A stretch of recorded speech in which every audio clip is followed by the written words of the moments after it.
Our evening reading for today, November 20th, from Living Wisely, Living Well by Swami Kriyananda. Receive praise good-humoredly. Reflect that whatever compliments you receive today may become brickbats tomorrow. If you're not sure what brickbats are, just imagine bricks. It's about the same. Even deserved praise, if accepted too personally, may only add to one's already heavy burden of self-definitions. In your quest for happiness, neglect no opportunity to lighten that load. So, again, it's quite a thought to receive praise good-humoredly. And that first sentence, that first line, is something that can guide us very well. Because, as Swamiji explains, we don't want to take excessive praise to ourselves, to take excessive credit, nor do we want to push it away. It's not something he says here, but at other times. For example, just understanding the whole thing. Suppose we take praise in the initial stages. We like the praise. So someone praises us and we say, it's nice. I like it when people say how good I am and so on.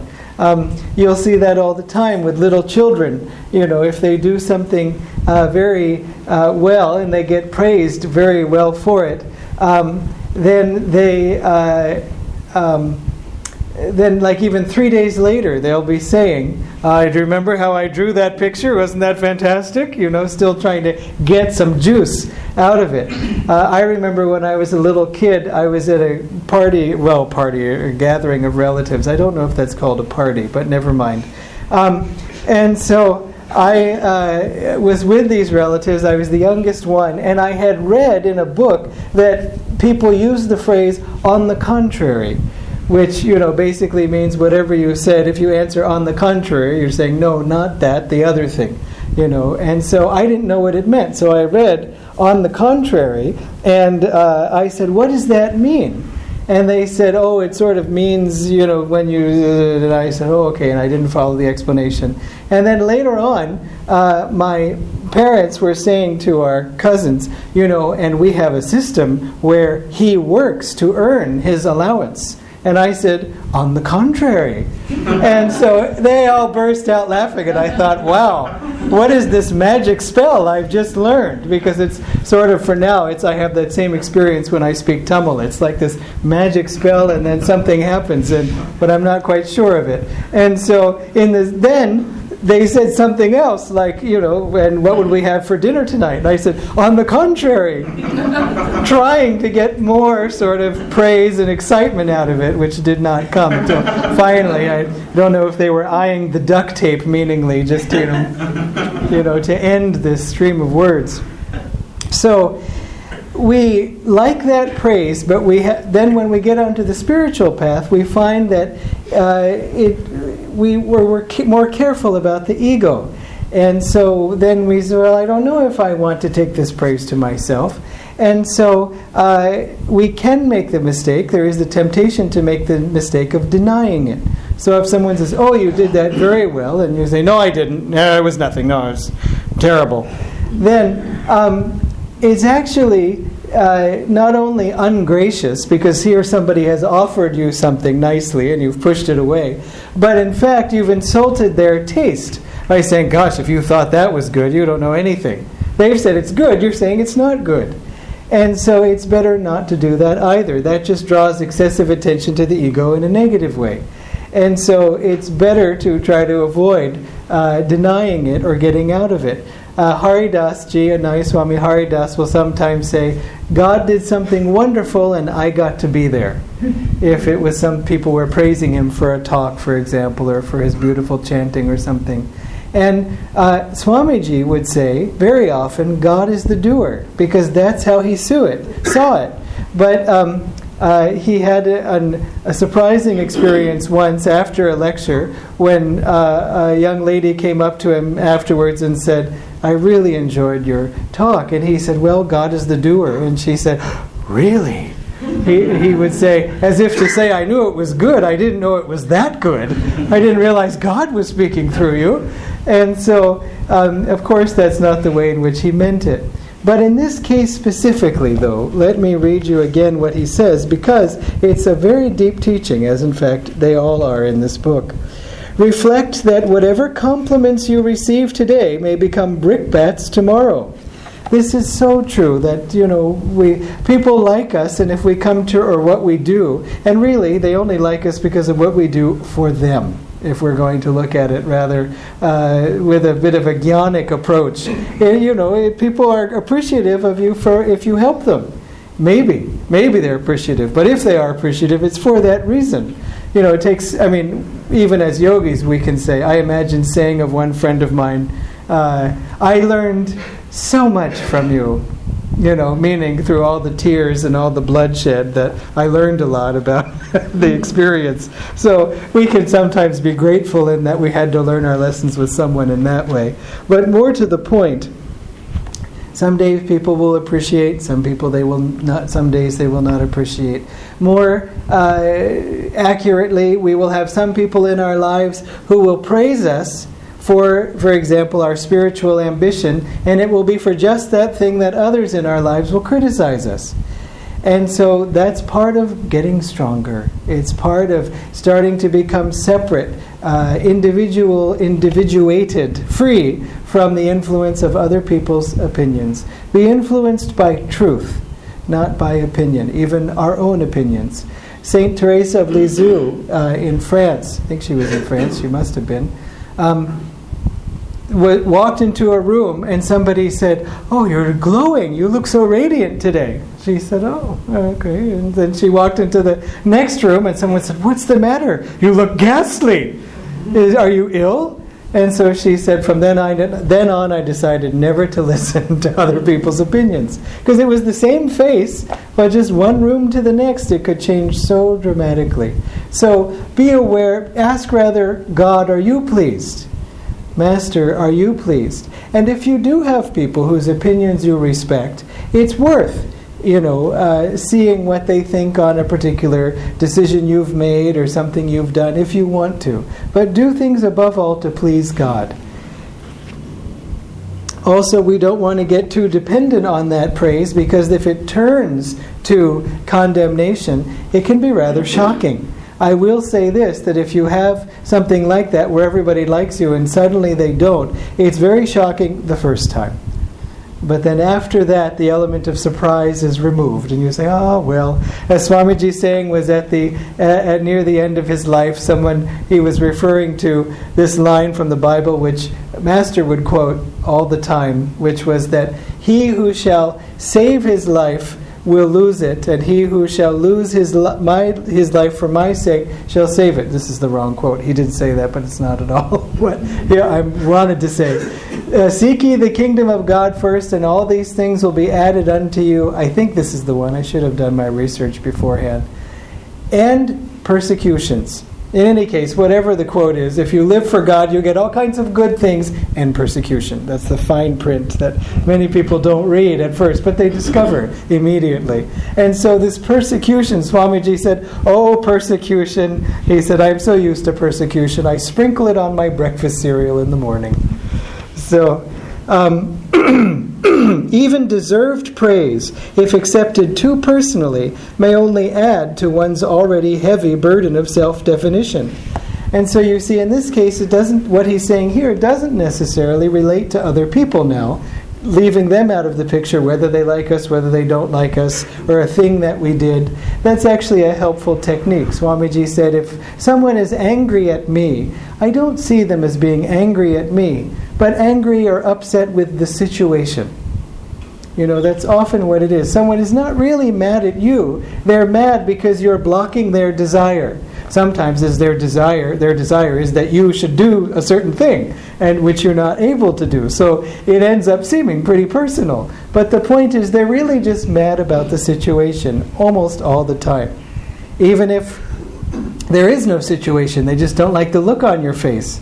It could be a look of calmness. It could be a look of sweetness, and they feel challenged by that, because it often is the case. I remember meeting somebody who was a spiritual teacher of a sort, and very well known, and we had invited her to be a part of a program that Swamiji was giving. And then we were anxious as her hosts to make sure that she, when it was time to leave, that she had her car arrived, and that, we arranged a car for her to take her wherever. And so while I was waiting with her, while someone was waiting with her, it's too late, I've already gave it away. I was just saying, I was standing there with her, and I said, here's your coat, and here's this, and she said, well, I think the car will come. I said, I'm sure it will, but I'd like to just be sure so I can rest easy. And I've said a few other things, and she finally turned and said, you people really have the sweet thing down, don't you? And I said, this is just who we are. I mean, I didn't quite expect that from her, so I didn't prepare a response. That's just what I said. But it's the truth. It really was just how we were. I wasn't trying to sort of, activate sweet mode. For the sake of the guest. No, it's just how I was feeling. I didn't want to leave her stranded. You never know how these things can happen. And so later, though, in the car, she said to the driver, who was actually an Ananda devotee, a friend of ours, and who was volunteering for this, she said, why are people in your group so sweet, so kind? And my friend said, it's because they're trying to overcome the ego. And this woman said, everyone's trying to overcome the ego.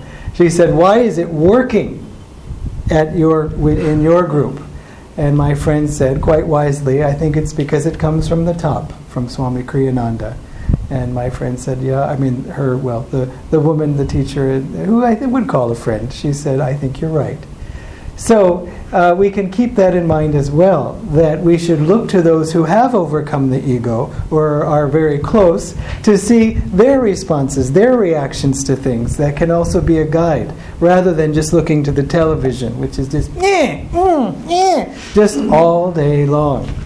So,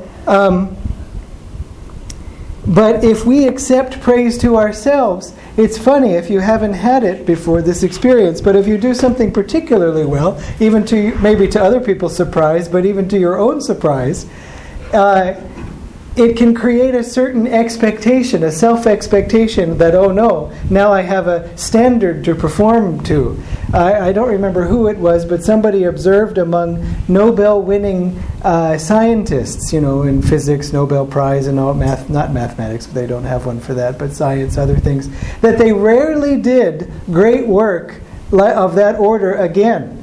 And in fact, they were rather careful about what they worked on. Not all, but many. And one person conjectured that once they'd done something that won them a Nobel Prize, they figured that was the baseline. So any time they even had a thought, it had to be worthy of a Nobel Prize. And Swamiji had a funny experience where someone said, I just love your writing. I think it's so magnificent. I think you might have been a great writer, maybe William Shakespeare in your last life, or something like that, or it's worthy of Shakespeare, something on that level. And Swamiji took that in and kind of, And then when he sat down either that day or the next day to write something, he just found it so difficult to get the thoughts out. He was trying to, express something and trying to arrange. First it was blank, then he might have been trying to, I'm not sure if he actually started typing or not, but that usual flow, which he was accustomed to, just didn't come.